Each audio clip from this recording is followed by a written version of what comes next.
when a desperate pregnant woman collapses at the doorstep of Montana's most reclusive hermit, demanding he help deliver her baby in the middle of a blizzard. Neither expects the dangerous men tracking her to arrive with guns drawn. But will Caspian Rourke finally find the courage to protect what matters most? Or will 7 years of hiding in the mountains prove that some promises are too dangerous to keep? A wolf's howl cut through the mountain air, like a blade through silk. Caspian Rourke jerked awake in his narrow bed, sweat beading on his forehead, despite the cold cabin. The sound came again, closer this time, echoing off the rocky peaks that surrounded his lonely home in the Montana Territory. He rolled out of bed, bare feet hitting the icy wooden floor with a sharp slap that made him wince. Outside his single window, the world lay buried under fresh snow. The storm had blown in during the night, turning his familiar valley into something strange and wild. Pine trees bent under the weight of white powder, their branches creaking like old bones. The year 1879 had brought nothing but harsh winters and empty days, just like the 6 years before it. Caspian pulled on his worn leather boots and thick woolen coat, his reflection caught in the cracked mirror by his door. A man of 32 who looked older, with deep lines around his gray eyes and a scar that ran from his left temple to his jaw. The mining accident back in Ohio had left its mark on more than just his face. It had stolen his job, his woman, and his place in the world. He stepped onto his wooden porch, the boards groaning under his weight. Steam rose from the tin cup of coffee in his hands, the bitter brew warming his insides as his breath formed small clouds in the freezing air. This was his morning ritual, the same thing he had done every day for 7 long years. Watch the sunrise, drink his coffee, listen to the silence. But today felt different somehow. The valley stretched out before him like a white ocean, broken only by the dark line of trees and the distant peaks that scraped the gray sky. No human had set foot on his property in over 3 months. The nearest neighbor lived 20 miles down the mountain, and they had never spoken more than a few words about weather and supplies. Caspian liked it that way. People brought trouble. People asked questions. People looked at his scarred face and whispered behind his back about the explosion that had killed 3 men and left him alive but broken. Better to live alone with just the animals and the changing seasons for company. A red-tailed hawk circled high above, riding the cold wind currents with lazy grace. Caspian envied the bird its freedom, its ability to soar above the world without caring what anyone thought. He took another sip of coffee and watched the hawk disappear behind the mountains. The wolf howled again, but this time it sounded different. Not wild and free, but pained somehow. Desperate. Caspian set down his cup and listened harder. The sound came from the direction of the old mining trail that wound up from the valley floor. Nobody used that trail anymore, not since the silver played out 5 years ago. He went back inside and grabbed his rifle from above the stone fireplace. The weapon felt heavy and familiar in his hands, like an old friend he had not seen in too long. Outside, he could hear something moving through the snow. Not the light step of a deer or the heavy padding of a bear, but something else entirely. Footsteps. Human footsteps. Caspian's heart began to beat faster. He had chosen this remote spot precisely because people could not find him here. The cabin sat hidden in a bowl of mountains, surrounded by thick forest, and accessible only by the narrow trail that most folks did not even know existed. Who would be crazy enough to travel in this weather? He crept to the window and peered out through the frost-covered glass.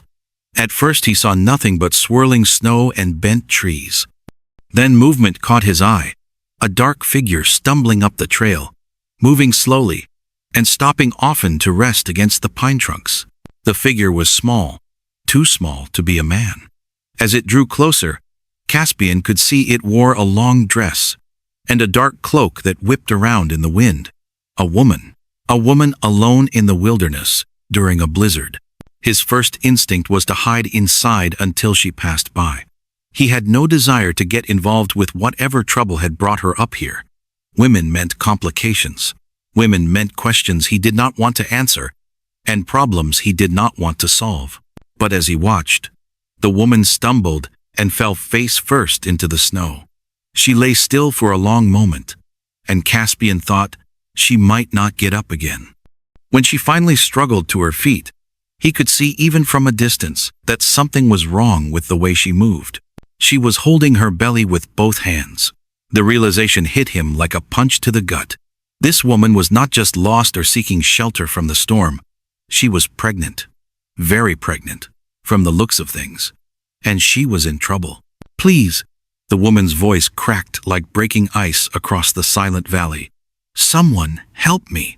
Caspian dropped his coffee cup, and it clattered against the wooden porch with a sound like gunshots. The woman had spotted his cabin and was stumbling toward him through knee-deep snow. One hand pressed against a pine tree for support, the other cradled beneath her swollen belly. She could not be more than 25 years old, with dark hair escaping from a torn bonnet and green eyes that blazed with fear and determination. Her traveling dress was muddy and ripped at the hem, and her woolen cloak hung in tatters around her shoulders. But what made Caspian freeze in place was the unmistakable shape beneath her dress. She was very close to having her baby. "My baby," she gasped, reaching his fence and gripping the wooden posts with white knuckles. "It's coming now. You have to help me." Caspian stood rooted to his porch, the rifle hanging forgotten in his hands. He had not spoken to another human being in 2 months, and now this stranger was asking him to deliver her child. The very idea made his mouth go dry with panic. "I don't know anything about babies," he said, his voice rusty from disuse. The woman's legs buckled, and she sank to her knees in the snow. A low moan escaped her lips, and she doubled over as pain washed across her face. When it passed, she looked up at him with desperate eyes. "My name is Serafina Vale," she said through gritted teeth. "And right now, you're the only person who can save us both." Something in her voice, the quiet strength beneath the fear, made Caspian move without thinking. He leaped off the porch and waded through the snow to her side, pulling her arm over his shoulder and helping her stand. She was lighter than he expected, but he could feel her shaking with cold and exhaustion. "Where did you come from?" he asked, as he half carried her toward the cabin. "Stage broke down," she panted. 5 miles down the mountain. Driver said he'd come back with help, but that was yesterday morning." Another contraction seized her, and she gripped his arm so hard he thought she might leave bruises. Her face went white, and she bit her lip to keep from crying out. Caspian had seen men react to pain before, in the mines, during the explosion, but this was different somehow. This woman was fighting not just for herself, but for the life growing inside her. He got her up the porch steps and through his front door, then helped her settle into the wooden chair by his fireplace.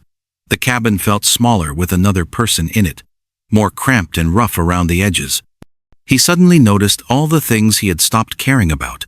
The unmade bed, the dirty dishes, the layers of dust on everything. "Water," Serafina said, her breathing coming in short gasps. "I need clean water and something to cut the cord." Caspian stared at her blankly. Cut the cord? He knew animals had babies in the spring, had seen foals born in the meadow, and calves dropped by the wild cattle that sometimes wandered through. But human babies? That was different. That was terrifying. "I've never done this before," he admitted. Serafina managed a weak smile despite her pain. "Neither have I. But women have been having babies for thousands of years. We'll figure it out together." He filled his largest pot with water and set it on the wood stove to boil. His hands shook as he added wood to the fire and searched through his few possessions for anything that might be useful. A clean knife from his kitchen, some old sheets he could tear for bandages, a bottle of whiskey that might help with the pain. "Tell me about yourself," Serafina said, her voice strained but trying to stay calm. "What's your name?" "Caspian Rourke." He glanced at her, then quickly looked away. "I've been up here 7 years." "Alone all that time?" He nodded, not trusting his voice. Most people would have asked why. would have pressed for details about what had driven him to this isolated life. But Serafina just accepted his answer and closed her eyes as another wave of pain washed over her. "My husband died 3 weeks ago," she said quietly when the contraction passed. "Cholera took him in Billings. I was traveling to my sister's place in Oregon when everything went wrong." Caspian felt something twist in his chest. Sympathy, maybe, or recognition of another person who had lost everything. He had been so focused on his own pain for so long that he had forgotten other people suffered too. "I'm sorry," he said, and meant it. Outside, the wind howled around the cabin walls, rattling the windows and sending snow spiraling past the glass. The storm was getting worse, which meant they were truly alone up here. No doctor, no midwife, no experienced woman to guide them through what was coming. Just a scared hermit and a brave young woman, facing the miracle and terror of new life together. The baby kicked hard inside Serafina's belly, making her gasp and grab onto Caspian's wooden table. Her knuckles turned white as she squeezed the rough wood, trying not to scream.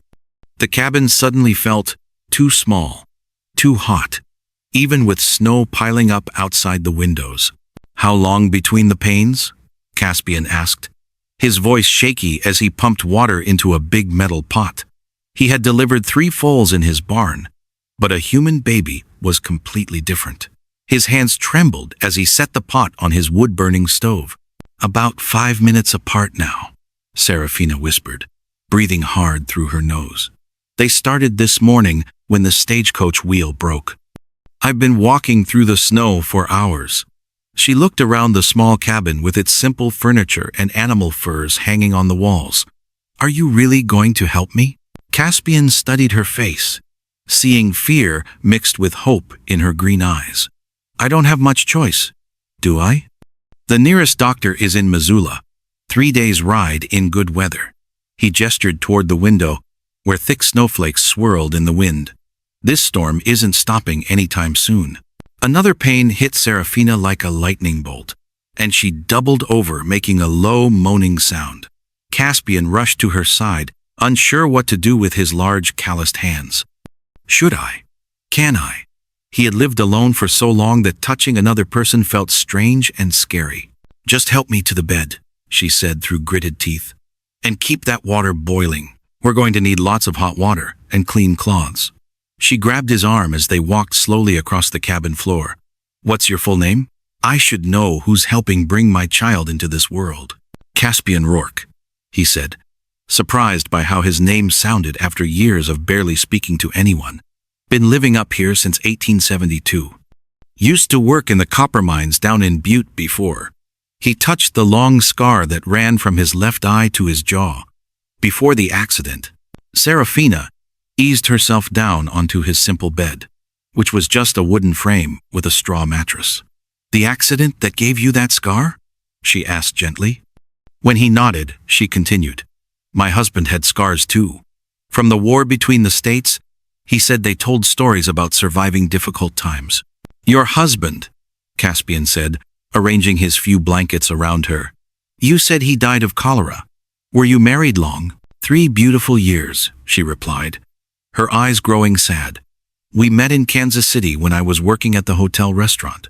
He was a surveyor, mapping new territories for the railroad company." She paused as another contraction began building. "He was surveying near Billings when he got sick. The fever took him in just 2 days." Caspian felt an unexpected anger rise in his chest. How could life be so unfair? This woman had lost her husband right when she needed him most. What about family? Parents? Brothers or sisters? "My sister lives in Oregon Territory with her husband. They run a general store in a town called Salem. That's where I was heading when the stage broke down." Serafina's voice got tight with pain again. "The driver said he'd send help, but that was hours ago. I couldn't wait anymore."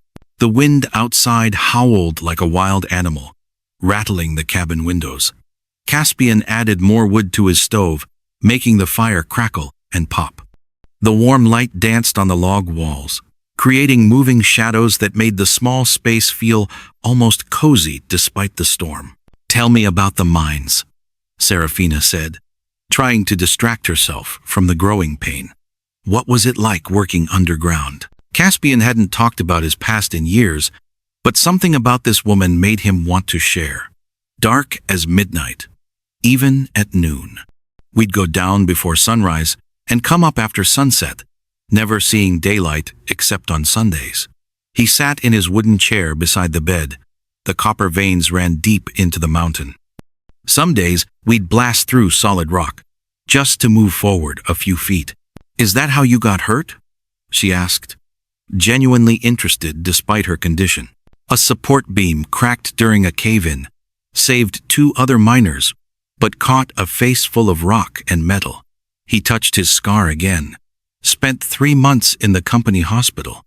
When I got out, my fiancé took one look at my face and said she couldn't marry a man who looked like a monster. Serafina's eyes flashed with anger. She was the monster, not you. A person who truly loves you doesn't care about scars on the outside. Another contraction made her grab his hand without thinking. Her grip was surprisingly strong. Real love sees the heart underneath. Caspian felt something warm spread through his chest at her words. No one had defended him since the accident. Most people in town had either stared at his scar or looked away quickly. After that, I sold everything I owned and came up here. Built this cabin with my own hands.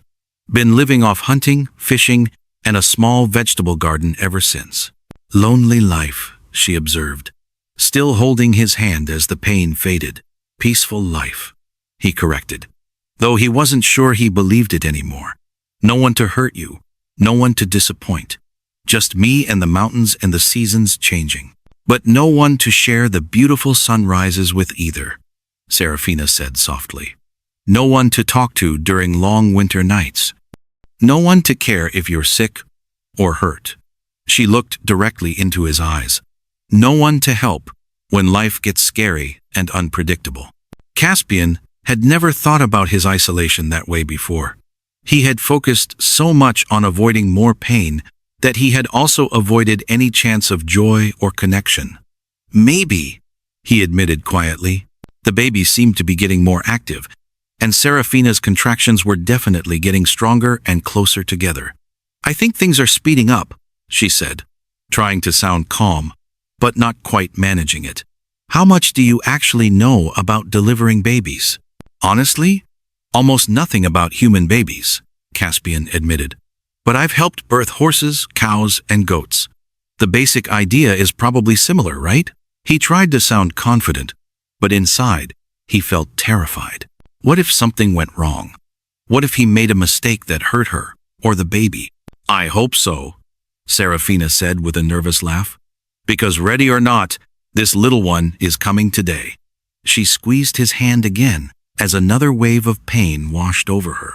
Promise me something, Caspian Rourke. What's that? Promise me that no matter what happens, you won't give up. Not on me, not on my baby, and not on yourself. Her green eyes were fierce with determination. Sometimes life throws us into situations we never expected, but that doesn't mean we can't handle them. Before Caspian could answer, a sound outside made them both freeze. Through the howling wind, they could hear something that didn't belong in the mountain wilderness. Horse hooves pounded against the frozen ground outside, getting closer to the cabin with each passing second. Caspian's stomach dropped like a stone thrown into a deep well. Nobody traveled these mountain paths during winter storms unless they had a very important reason. Who could that be? Serafina whispered, her face going pale. She struggled to sit up straighter on the bed, one hand protectively covering her swollen belly. The stage driver said he'd send help, but this seems too fast. Caspian moved quickly to the window, staying low as he peered through the frost-covered glass. 3 dark shapes on horseback emerged from the swirling snow, their heavy coats making them look like dangerous shadows. These aren't rescue folks, he said grimly, reaching for his rifle that hung above the fireplace. Stage company men don't travel in groups of 3, and they don't ride like they're hunting something. Oh no, Serafina breathed, fear creeping into her voice. They found me. Her hands started shaking as another contraction began, but she fought through it to keep talking. My husband, before he died, he discovered something valuable while surveying near the Yellowstone River. A map showing where to find a rich gold deposit that nobody else knows about. Caspian's eyes widened as he checked his rifle, making sure it was loaded. "And you have this map?" "Hidden in my husband's surveying notebook, tucked inside my traveling bag." She pointed toward her worn leather satchel, sitting by the door. "3 men approached me in Billings after the funeral, demanding I give them all of Robert's papers. When I refused, they followed the stagecoach. I thought I had lost them when I started walking through the forest." The horses stopped right outside the cabin, and Caspian could hear men's voices talking low and urgent. One voice was deeper and rougher than the others, clearly the leader of the group. Through the thin walls, they could make out bits of conversation. "Tracks lead right to this cabin. Dot woman's definitely inside. Been chasing her for 3 days." Serafina grabbed Caspian's arm as another strong contraction hit her. She bit her lip to keep from crying out, not wanting the men outside to know exactly where she was in the cabin. Sweat beaded on her forehead, despite the cold air seeping through the walls. "Listen carefully," Caspian whispered, kneeling beside the bed. "I'm going to talk to them, try to convince them to leave. If shooting starts, you stay down low and don't make any noise. Understand? But what if they don't believe you?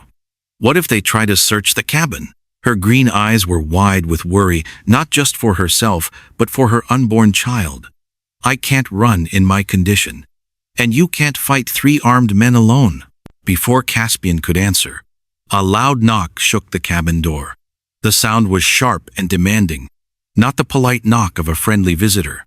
"Open up in there," the deep voice called out. "We know you're hiding something that belongs to us."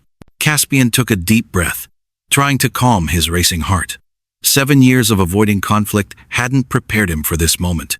"Who's asking?" He called back, trying to sound tough and unbothered. "Name's Lazarus Kane," the voice replied. "We're looking for a pregnant woman who stole some valuable property. Her stagecoach broke down about 10 miles south of here. You seen anyone matching that description?" "Haven't seen anyone for weeks," Caspian lied smoothly. "Storm's been too bad for traveling. You boys should head back to town before you get caught in these mountains overnight." Harsh laughter came from outside. "Nice try, mountain man, but we can see fresh footprints leading right to your door. Small feet, woman-sized, made within the last few hours." The doorknob rattled as someone tested whether it was locked. "Now, we can do this easy or hard. Your choice." Serafina motioned frantically for Caspian to come closer. When he leaned down, she whispered urgently in his ear, "There's a back window in most cabins like this. If you help me escape through it, I can hide in the forest while you deal with them." "You can barely walk, and you're about to have a baby," he whispered back. "Plus, it's below freezing outside with 3 feet of snow. You wouldn't survive an hour in those conditions." Another contraction gripped her, stronger than any before, and she had to press her face into his pillow to muffle her groan of pain. The timing couldn't be worse. Her body was preparing to bring new life into the world, just as dangerous men threatened to take life away. "We're coming in now," Kane shouted. The door shook as heavy boots kicked against it. The simple wooden latch wouldn't hold much longer against 3 determined men. Caspian made a split-second decision that surprised even himself. Instead of hiding behind his door like he had hidden from the world for 7 years, he walked straight to it and yanked it open. Cold wind and snow blasted into the cabin as he faced the 3 men directly. Lazarus Kane was exactly what Caspian had expected: tall, lean, and dangerous, with cold gray eyes and a week's worth of stubble on his jaw. His 2 companions looked like hired muscle, thick and mean, with guns holstered low on their hips like professional gunfighters. "Well, well," Kane said with a thin smile. "The hermit decides to be social after all." His eyes scanned the cabin interior, looking for signs of Serafina. "Mind if we come in out of this cold? Just want to have a friendly conversation." "I do mind, actually," Caspian said, surprised by the steadiness of his own voice.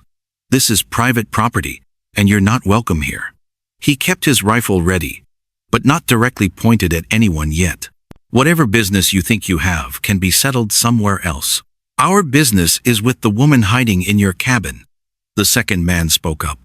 He was shorter than Cain, but built like a bull, with scarred knuckles that suggested he enjoyed fighting. "She's got something that doesn't belong to her." Serafina tried to stay perfectly still on the bed, but another contraction was building, and she could feel the baby getting ready to be born. The timing was impossible. She needed Caspian's help right now, but he was busy protecting her from these dangerous men. "Like I told you, there's no woman here," Caspian insisted. "Just me and my solitary life. Now move along, before the storm gets worse." Cain's patience was clearly running out. "Look, mountain man, we tracked her here through the snow. We know she's inside. We also know she's carrying stolen property that's worth more money than you've probably seen in your entire life." He stepped closer to the doorway. "Hand her over, and we'll even throw you a few gold coins for your trouble." "And if I refuse?" Caspian asked, though he already knew the answer. "Then we take her anyway, and you won't be around to spend any gold coins," the third man said coldly. He was the youngest of the group, but possibly the most dangerous, with the quick eyes and steady hands of a professional killer. Behind Caspian, Serafina bit down on the blanket as the strongest contraction yet seized her entire body. The baby was coming now, whether it was safe or not. Nature didn't care about human conflicts or perfect timing. But something had changed in Caspian during these few minutes of confrontation. For 7 years, he had run away from every challenge, every conflict, every opportunity to stand up for himself or others. Today, with this brave woman depending on him and new life about to enter the world, running away was no longer an option. "Then I guess we have a problem," he said quietly, raising his rifle to point directly at Lazarus Cain's chest. The cabin door exploded inward, like thunder splitting the sky. Lazarus Cain stepped through the doorway, with ice hanging from his beard, his boots tracking mud and snow across Caspian's clean wooden floor. 2 other men pushed in behind him, their hands resting on their gun handles like hungry wolves ready to pounce. "Well, well," Cain said, his voice smooth as snake oil. "The mountain ghost finally shows his face." His eyes swept the small room, taking in every detail like a hawk studying a field mouse. The fire crackled in the corner, casting dancing shadows on the log walls. Steam rose from a pot of boiling water on the stove, and clean towels lay stacked on the table. Serafina sat in the wooden chair by the fireplace, her hands gripping the armrests so tight her knuckles turned white as fresh snow. Another pain shot through her body, making her bite her lip to keep from crying out. She wouldn't give these men the satisfaction of seeing her weak. "The lady and I need to have a little chat," Cain continued, pulling off his wet gloves finger by finger, "about something that belongs to us." Caspian moved slowly toward his rifle, leaning against the wall near the door. Each step felt like walking through thick mud. His heart hammered in his chest like a woodpecker on a dead tree, but his voice came out steady and calm. "She's having a baby. You can see that clear as daylight." "Oh, I can see plenty," Cain laughed. But the sound held no warmth. "I can see a man who's been hiding up here for 7 years, too scared to face the world. I can see a woman who's been lying to everyone about what her dead husband really found in those mines." The shorter man behind Cain, a fellow with a gold tooth that caught the firelight, stepped closer to Serafina. She could smell the whiskey on his breath and the stale sweat on his clothes. "We know your husband found more than silver ore, pretty lady. He found the location of the biggest gold strike in Montana territory." Serafina's eyes went wide. This was news to her. Her husband had been a simple man who worked hard for every penny. He'd never mentioned finding gold, only complained about the back-breaking work in the silver mines around Billings. "I don't know what you're talking about," she said, her voice shaking like leaves in a strong wind. "My husband died of cholera. He was a poor miner who barely made enough to feed us." Cain pulled out a folded piece of paper from his coat pocket, The paper looked old and yellowed, with dark stains that might have been blood or coffee. "This here's a letter your husband sent to a friend in Denver. Talks about striking it rich and making maps to remember where he found the mother lode." The third man, tall and thin as a fence post, started searching through Serafina's traveling bag. He pulled out her spare dress, her brush, and the small Bible she'd carried since her wedding day.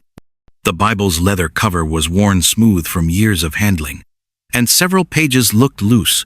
Now where would a smart man hide something that valuable? Cain wondered aloud, his fingers drumming on his gun belt.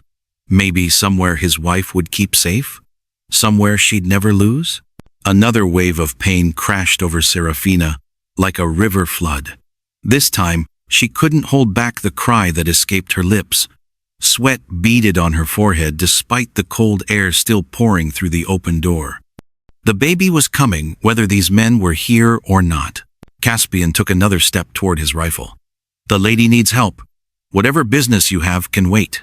The only business that matters is right here," Cain said, pulling his gun halfway from its holder.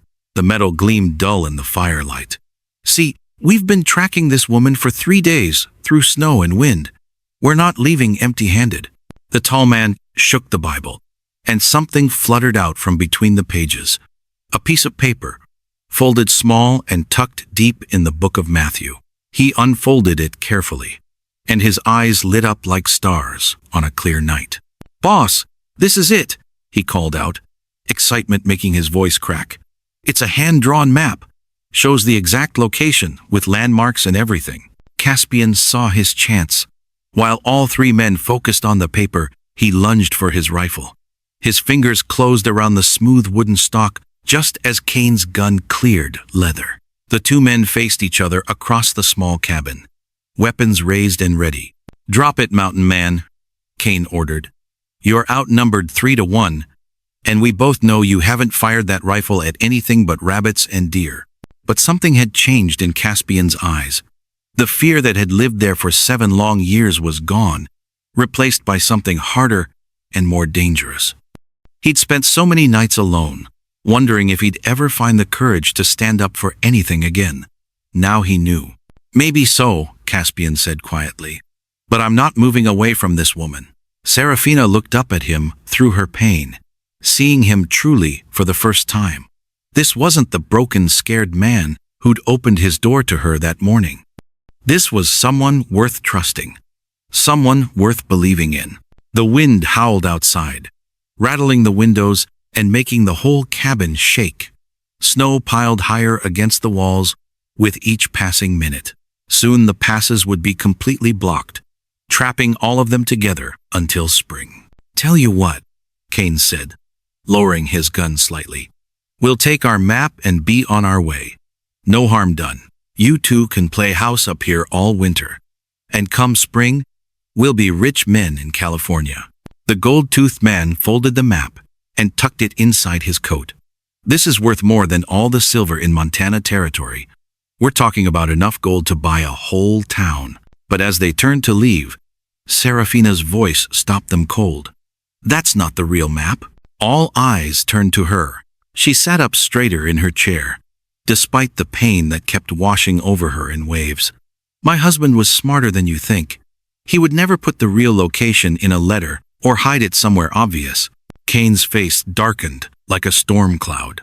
"What are you saying, woman?" "I'm saying you just stole a drawing of our old farm back in Ohio," Serafina said, managing a weak smile. "The real map is somewhere you'll never find it." The baby decided to make its entrance into the world at the worst possible moment. Serafina's scream cut through the tension in the cabin like a knife through butter, and suddenly nobody cared about maps or gold or anything except the new life fighting to be born. "The baby's coming now," Caspian announced, dropping his rifle and rushing to Serafina's side. Years of helping animals give birth on farms back in Ohio kicked in like muscle memory. He delivered dozens of calves and foals, but never a human baby. Still, life was life, and babies had been born for thousands of years before doctors came along. "This changes nothing," Cain growled. but his voice had lost some of its edge. Even hardened men like him couldn't ignore the miracle happening right in front of them. Soon as this is over, we're getting answers. Caspian helped Serafina to his bed, which he'd prepared with clean sheets and towels. The fire cast a warm glow over everything, making the cabin feel safe and peaceful despite the dangerous men standing guard. Outside, the blizzard raged on, but inside, new life was about to begin. "I need you to boil more water," Caspian told the gold-toothed man, who looked shocked at being given orders. "And you?" he pointed to the tall one. "Find me something clean to wrap the baby in." For a moment, the three outlaws just stood there, unsure what to do. They'd come here expecting a simple robbery, not to witness a birth. But something about the situation made them want to help instead of hurt. "What do you need us to do?" the tall man asked, surprising everyone, including himself. Serafina gripped Caspian's hand as another contraction hit her. "The baby's in a hurry," she gasped. "I can feel it coming." "That's good," Caspian said softly, wiping sweat from her forehead with a damp cloth. "Let your body do what it knows how to do. I'll be right here with you." The gold-toothed man actually started boiling water without being asked again. The tall one found a soft blanket in Caspian's trunk and held it near the fire to warm it up. Even Cain seemed affected by what was happening, though he kept his gun ready and his eyes on the doors and windows. "I never told you my husband's real name," Serafina said between pains. "It wasn't Vale. That was my maiden name. His name was Jonathan Blackwater, and he was the best man I ever knew, until I met you." Caspian felt something warm spread through his chest at her words. In all his years of loneliness, he'd never imagined someone would say such a thing about him. "Save your strength," he told her. "We can talk later." But Serafina shook her head. "No, you need to know. Jonathan did find gold, but not the kind these men think. He found people. Good people who needed help. He used every extra penny to buy food for families whose fathers died in mine accidents. He gave money to widows who couldn't pay rent. The only treasure he left me was the memory of his kindness." The cabin fell quiet except for the crackling fire and Serafina's heavy breathing. Even Cain seemed to be listening, his hard expression softening just a little. "I can see the baby's head," Caspian announced, his voice filled with wonder. "Just a few more pushes and you'll be holding your son or daughter." "How do you know so much about this?" the tall man asked, genuinely curious. "Grew up on a farm," Caspian explained, never taking his eyes off Serafina.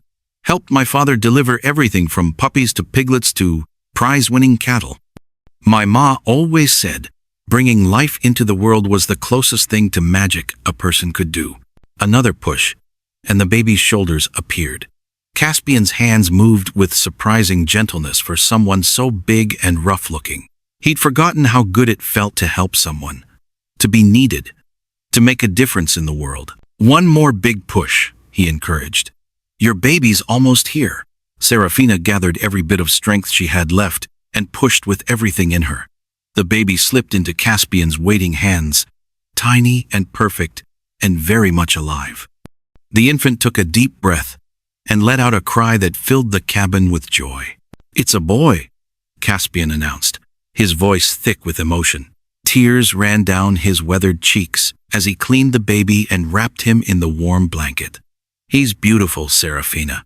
Absolutely perfect." The new mother reached out with trembling arms to hold her son. The moment the baby touched her skin, he stopped crying and looked up at her with dark, curious eyes. The love that passed between them was so strong it seemed to light up the entire room. "Hello, little Orion," she whispered, kissing his tiny forehead. "Welcome to the world."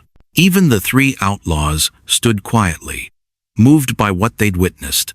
There was something about seeing new life come into existence that made their problems seem smaller and their hearts feel bigger. The gold-toothed man actually wiped his eyes with his sleeve. "Well," Cain said finally, his voice much gentler than before, "I reckon we can let you folks rest for tonight. Storm's too bad to travel anyway." He holstered his gun and looked around the small cabin that had become a place of miracles.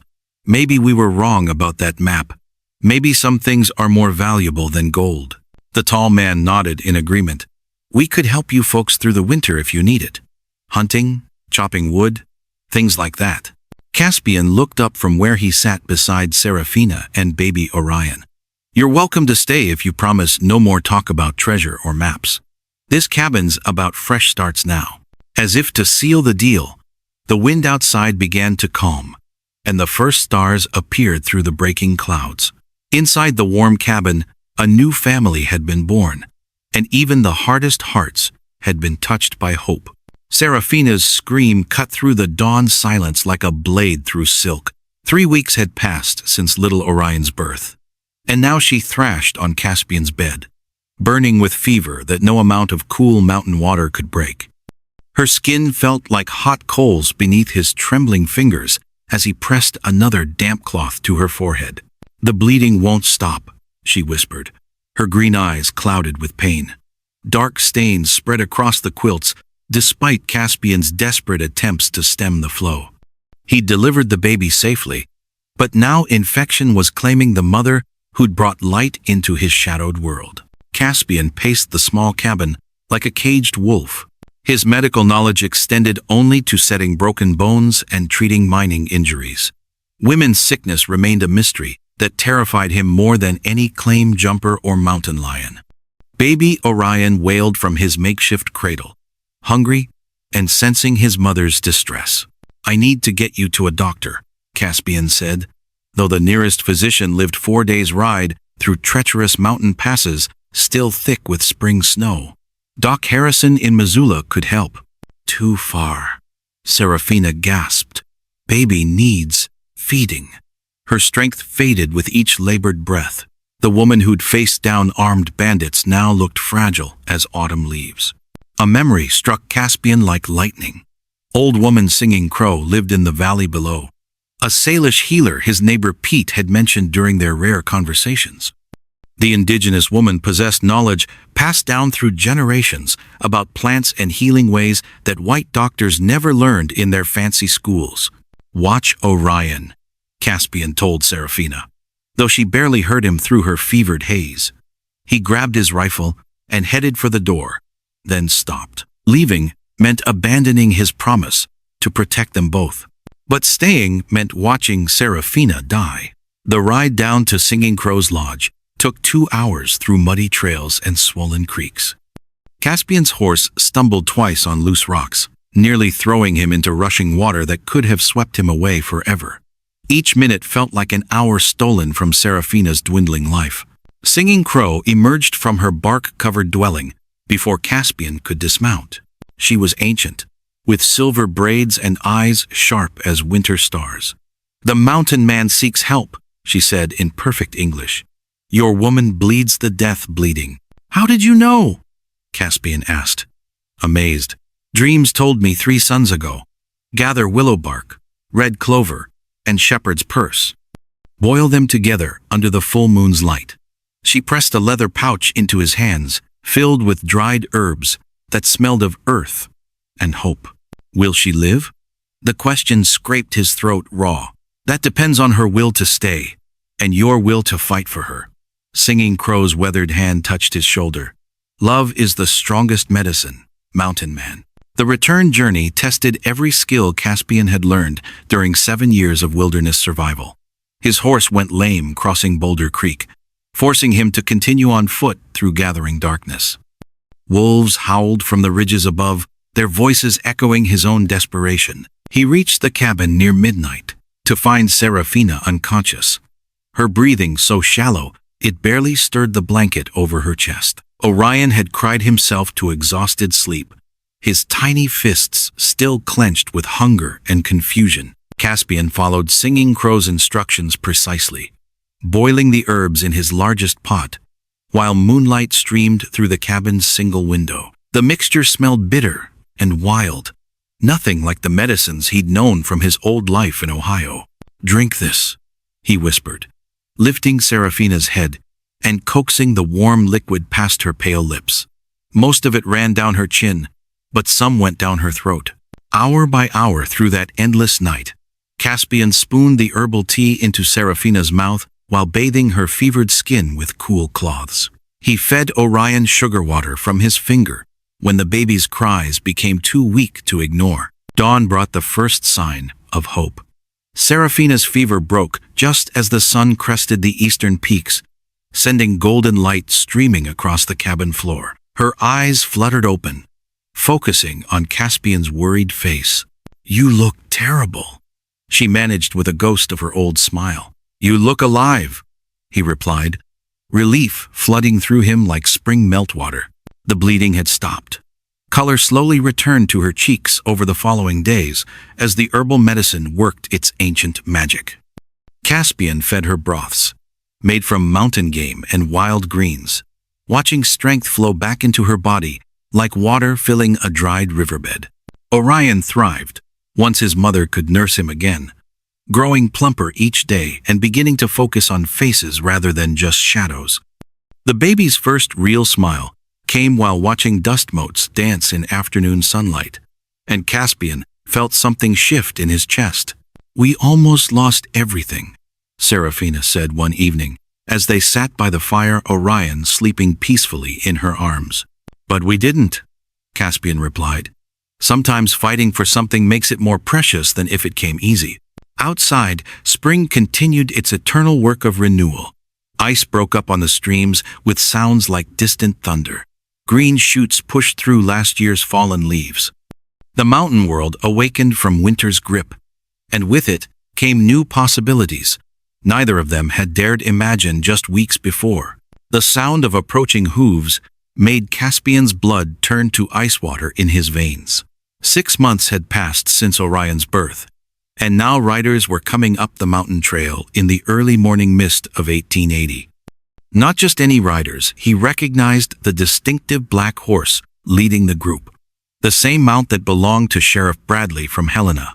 Serafina looked up from where she sat mending baby clothes on the porch, her face pale with worry.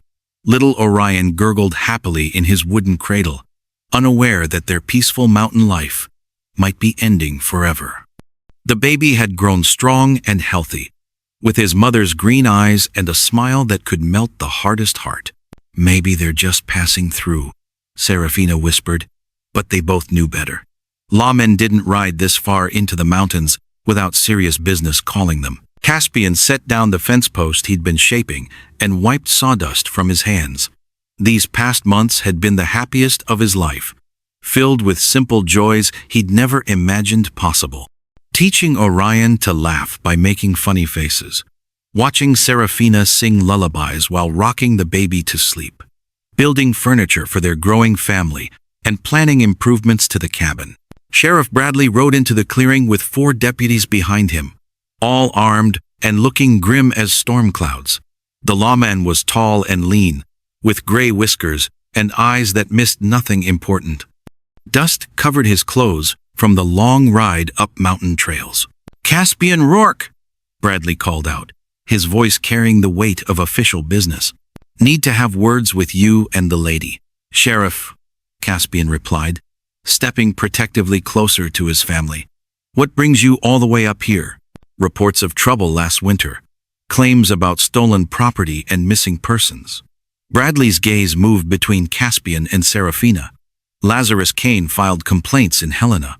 Says, this woman stole valuable items from his mining operation."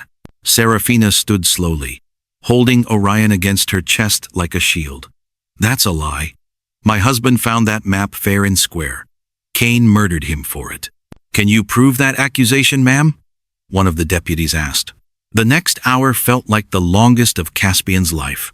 Bradley questioned them both about the events of that snowy night, writing notes in a leather-bound book, while his men searched the cabin and surrounding area. They found nothing suspicious, but Caspian knew that might not matter if Kane had friends in high places. "Here's the situation," Bradley finally said, closing his notebook with a snap that sounded like a gunshot. "Kane's got influence with the territorial governor. Claims you folks are squatting on land he legally filed claims for." "I've been here 7 years," Caspian protested. "Built everything with my own hands. Problem is, you never filed proper papers. Kane did, just last month. Says he's been working this area for years, and you're interfering with his mining operations." Serafina's face went white as fresh snow. Losing the mountain meant losing everything they'd built together. Orion would grow up without the peaceful life they'd dreamed of giving him. They'd become wanderers again, always looking over their shoulders for trouble. But then something unexpected happened. Pete Wilson emerged from the tree line, leading a group of valley settlers Caspian barely knew. There was Old Man Henderson, who ran cattle in the lower meadows, the Swedish family who'd started a farm near Beaver Creek, and even Singing Crow riding proudly on her painted pony.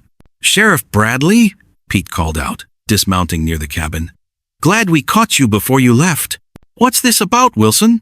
Bradley asked, clearly surprised by the gathering. "Community meeting yesterday. We all voted." Pete pulled a folded paper from his coat pocket. Petition signed by everyone in the valley. Caspian Rourke's been a good neighbor and helped folks when they needed it. Delivered babies, shared food during hard times, even helped fight that wildfire last summer. Singing Crow spoke up in her clear, strong voice. "This man saved woman and child with healing medicine. Great Spirit smiles on those who protect the helpless." Henderson nodded agreement. "My wife's been delivering babies for 30 years. Says there's nobody better than Rourke when trouble comes calling. We need folks like him staying put." Serafina squeezed Caspian's hand tightly. He'd thought himself a hermit, but apparently he'd been building connections without even realizing it. Small acts of kindness had created bonds stronger than legal documents. Sheriff Bradley read through the petition slowly, his expression thoughtful. "This carries weight with the territorial government," he admitted. "Community recommendations mean something when deciding land disputes." "There's more," Pete added with a grin. "Turns out Kane's been filing false claims all over the territory. Marshals arrested him in Butte last week for claim jumping and fraud. His paperwork won't hold up in any honest court."